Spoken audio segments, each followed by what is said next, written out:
Let's talk about the power of strategy and what you can learn from the Moncler story. What a brand, what a brand, what a brand, what a mighty good brand. Say it again now. What a brand, what a brand, what a brand, what a mighty good brand. So the Moncler story is really interesting.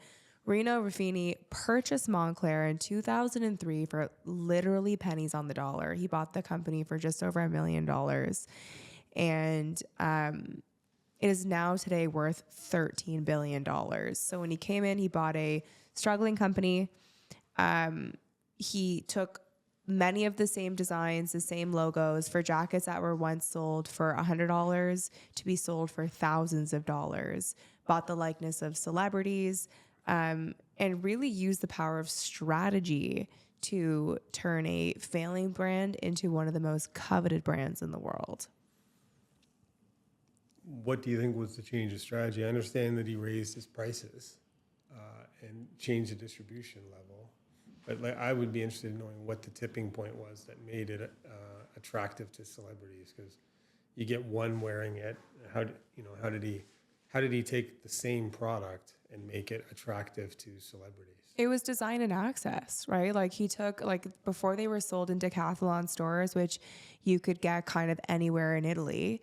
And then he moved them into luxurious hotspots. So you could only get Moncler in Geneva and Gstaad and Milan. And they were in iconic skiing destinations in Europe. And you got a lot of American or Western affluent travelers who would go to these kind of city centers. And because it was a scarcity of access, it drove demand and awareness. Because from outside people, they didn't know what the Moncler brand is, because when you're a rich person traveling to Milan or Geneva or Gstaad for skiing, you're not heading into a low-end department store in Italy, right? You're kind of in and out. So that one strip of stores in a ski village really, really shaped perception on value.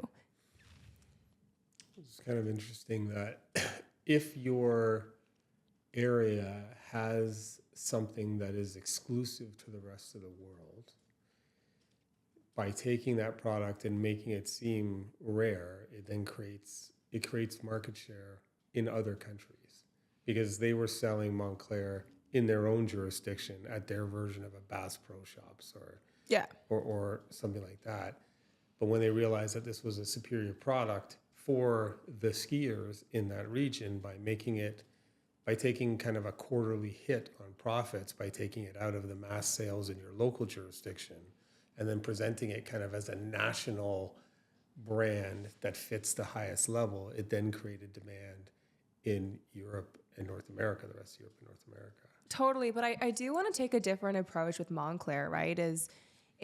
Because it had all of the right elements, and that's what I think that Ruffini saw in the brand, right? The logo is fantastic. It's a great logo.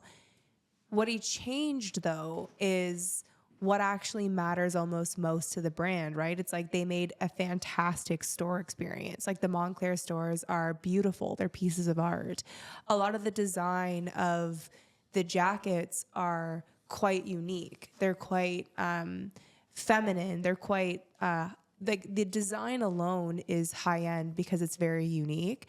Now the question becomes when you're talking about, and this is an argument that we've had, when you're talking about water resistant and down-filled jackets, how do you create levels of kind of luxuriousness? Once you get to the point of that it's down-filled with duck feathers, and it's within those kind of that Gore-Tex quality of material, it then comes down to design and experience. And if you can execute design and experience and you can get the biggest names in the world wearing your brand, well, that is the difference of a premium price tag and a luxury price tag. Well, that's why strategy matters, right? Because there's so often we see really great products come across our desk, but they're just not communicating, positioning properly to connect with the right audience to get the tipping point. And that's what Ruffini did properly is that like the logo was there. He had the design. They're good quality jackets. But that's why I talk about there's 4 pillars to a brand. You need a good product. You need a good story. You need a good experience, and you need consistency. And it's not enough to just have a fantastic product. That's kind of like step 1. So when you look at the differentiation of like from one premium jacket to a Moncler jacket, it's those differences, right? And like, I guess that's kind of the question. If you're someone that like looks down at that, you're not their customer, because all Moncler was, when you're skiing in Gstaad in Geneva, like it's status, it's exclusivity. It's meant to like, it's things that like may matter less to you as a consumer. It's shared values. But a lot of those resorts aren't like, they don't even have the retail space to sell jackets, right? Because of how many SKUs and sizes that they need. So like what you see at those resorts are like actually almost no gift shop or a very tiny gift shop, because the amount of retail space that like winter goods takes up is quite big.